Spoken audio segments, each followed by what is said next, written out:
ಅಧ್ಯಾಯ 29 ಮತ್ತು 30. ನಾಗೇಶ್ವರ ಎಂಬ ಜ್ಯೋತಿರ್ಲಿಂಗದ ಪ್ರಾದುರ್ಭಾವ ಮತ್ತು ಅದರ ಮಹಿಮೆ. ಸೂತ ಪುರಾಣಿಕರು ಹೇಳುತ್ತಾರೆ, ಬ್ರಾಹ್ಮಣರೇ, ಇನ್ನು ನಾನು ಪರಮಾತ್ಮ ಶಿವನ ನಾಗೇಶ ಎಂಬ ಪರಮೋತ್ತಮ ಜ್ಯೋತಿರ್ಲಿಂಗದ ಆವಿರ್ಭಾವದ ಪ್ರಸಂಗವನ್ನು ಹೇಳುವೆನು. ದಾರುಕ ಎಂದು ಪ್ರಸಿದ್ಧಳಾದ ಒಬ್ಬ ರಾಕ್ಷಸಿ ಇದ್ದಳು. ಅವಳು ಪಾರ್ವತಿಯ ವರದಿಂದ ಸದಾ ಗರ್ವಿಷ್ಠಳಾಗಿಯೇ ಇರುತ್ತಿದ್ದಳು.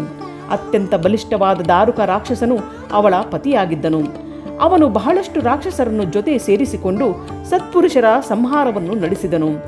ಅವನು ಜನರ ಯಜ್ಞ ಮತ್ತು ಧರ್ಮವನ್ನು ನಾಶ ಮಾಡುತ್ತಾ ತಿರುಗುತ್ತಿದ್ದನು.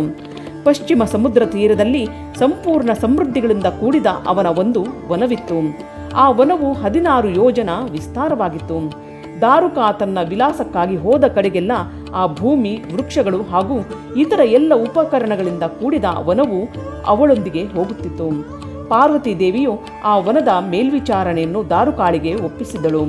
ದಾರುಕ ತನ್ನ ಪತಿಯೊಂದಿಗೆ ಸ್ವೇಚ್ಛಾಚಾರಣಿಯಾಗಿ ಅದರಲ್ಲಿ ಸಂಚರಿಸುತ್ತಿದ್ದಳು.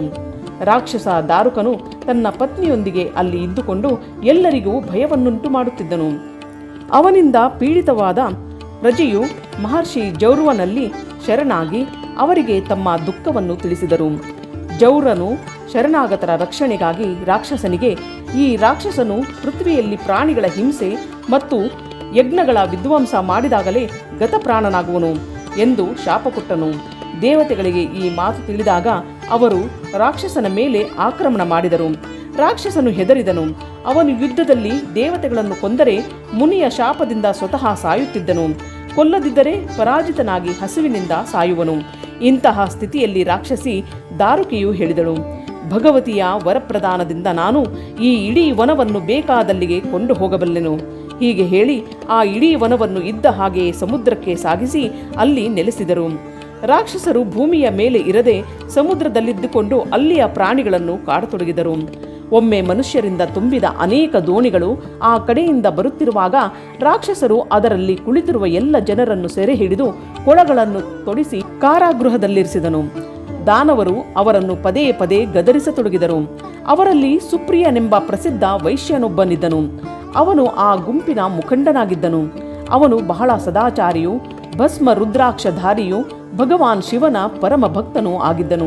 ಸುಪ್ರಿಯನು ಶಿವನ ಪೂಜೆ ಮಾಡದೆ ಭೋಜನ ಮಾಡುತ್ತಿರಲಿಲ್ಲ. ಅವನು ಸ್ವತಃ ಶಂಕರನನ್ನು ಪೂಜಿಸುವುದರೊಂದಿಗೆ ತನ್ನ ಜೊತೆಯ ಸಂಗಡಿಗರಿಗೂ ಶಿವಪೂಜೆಯನ್ನು ಕಲಿಸಿದ್ದನು. ಆಗ ಎಲ್ಲ ಜನರು ಓಂ ನಮಃ ಶಿವಾಯ ಮಂತ್ರವನ್ನು ಜಪಿಸುತ್ತಾ ಶಿವನನ್ನು ಧ್ಯಾನಿಸತೊಡಗಿದರು. ಸುಪ್ರಿಯನಿಗೆ ಭಗವಾನ್ ಶಂಕರನ ದರ್ಶನವೂ ಆಗುತ್ತಿತ್ತು. ದಾರುಕ ರಾಕ್ಷಸನಿಗೆ ಇದು ತಿಳಿದಾಗ ಅವನು ಬಂದು ಸುಪ್ರಿಯನಿಗೆ ಗದರಿಸಿದನು. ಅವನ ಸಂಗಡಿಗರು ವೈಶ್ಯನನ್ನು ಕೊಲ್ಲಲು ಓಡಿ ಬಂದರು. ಆ ರಾಕ್ಷಸರು ಬಂದಿರುವುದನ್ನು ನೋಡಿ ಸುಪ್ರಿಯನು ಭಯದಿಂದ ಕಾತರನಾಗಿ ತುಂಬು ಪ್ರೇಮದಿಂದ ಶಿವನನ್ನು ಚಿಂತಿಸುತ್ತಾ ಅವನ ನಾಮಗಳನ್ನು ಜಪಿಸತೊಡಗಿದನು. ವೈಶ್ಯಪತಿಯು ಹೇಳಿದನು, ದೇವೇಶ್ವರ ಶಂಕರನೇ, ನಮ್ಮನ್ನು ಕಾಪಾಡು. ಕಲ್ಯಾಣಕಾರಿ ತ್ರಿಲೋಕನಾಥನೇ, ದುಷ್ಟಹಂತ ಭಕ್ತವತ್ಸಲ ಶಿವನೇ, ನಮ್ಮನ್ನು ಈ ದುಷ್ಟರಿಂದ ರಕ್ಷಿಸು. ದೇವ, ಈಗ ನೀನೇ ನಮಗೆ ಸರ್ವಸ್ವನಾಗಿರುವೆ. ಪ್ರಭೋ, ನಾನು ನಿನ್ನವನು, ನಿನ್ನಾಧೀನನಾಗಿರುವೆನು. ನೀನೇ ಸದಾ ನನ್ನ ಜೀವನ ಪ್ರಾಣನಾಗಿರುವೆ. ಸೂತ ಪುರಾಣಿಕರು ಹೇಳುತ್ತಾರೆ, ಸುಪ್ರಿಯನು ಹೀಗೆ ಪ್ರಾರ್ಥಿಸಿದಾಗ ಭಗವಾನ್ ಶಂಕರನು ಒಂದು ಬಿಲದಿಂದ ಹೊರಬಂದನು. ಅವನೊಂದಿಗೆ 4 ಬಾಗಿಲುಗಳುಳ್ಳ ಒಂದು ಉತ್ತಮ ಮಂದಿರವು ಪ್ರಕಟವಾಯಿತು. ಅದರ ಮಧ್ಯಭಾಗದಲ್ಲಿ ಅದ್ಭುತ ಜ್ಯೋತಿರ್ಮಯ ಶಿವಲಿಂಗವು ಪ್ರಕಾಶಿಸುತ್ತಿತ್ತು. ಅವನೊಂದಿಗೆ ಶಿವ ಪರಿವಾರದ ಎಲ್ಲರೂ ಉಪಸ್ಥಿತರಾಗಿದ್ದರು.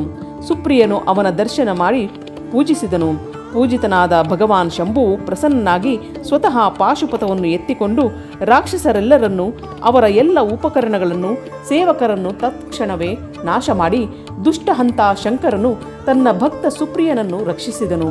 ಅನಂತರ ಅದ್ಭುತ ಲೀಲೆಯನ್ನು ತೋರುವ, ಲೀಲೆಯಿಂದಲೇ ಶರೀರವನ್ನು ಧರಿಸುವ ಶಂಭುವು ಆ ವನಕ್ಕೆ, ಇಂದಿನಿಂದ ಈ ವನದಲ್ಲಿ ಬ್ರಾಹ್ಮಣರು, ಕ್ಷತ್ರಿಯರು, ವೈಶ್ಯರು, ಶೂದ್ರರು 4 ವರ್ಣದವರು ತಮ್ಮ ಧರ್ಮವನ್ನು ಪಾಲಿಸುತ್ತಿರಲಿ.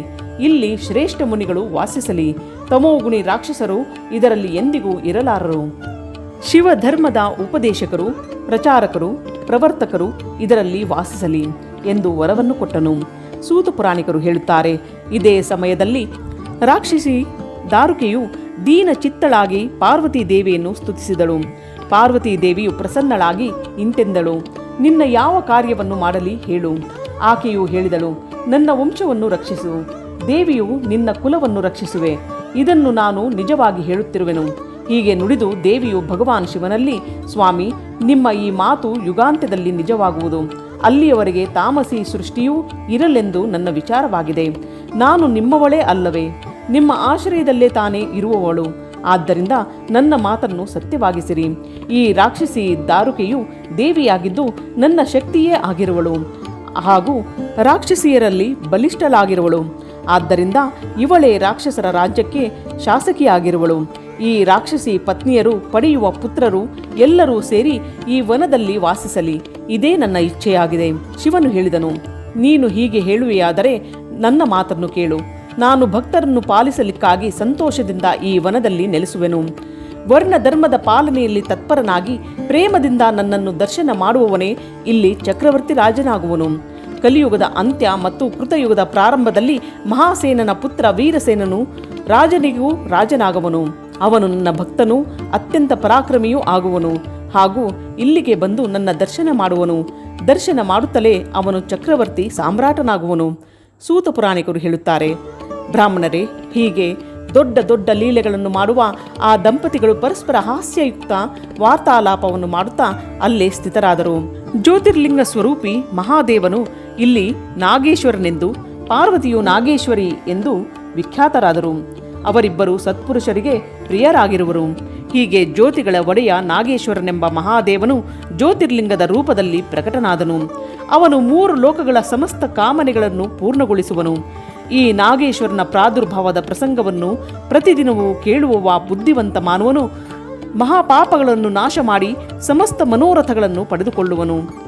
ಇಲ್ಲಿಗೆ ಅಧ್ಯಾಯ 29 ಮತ್ತು 30 ಸಂಪೂರ್ಣವಾಯಿತು.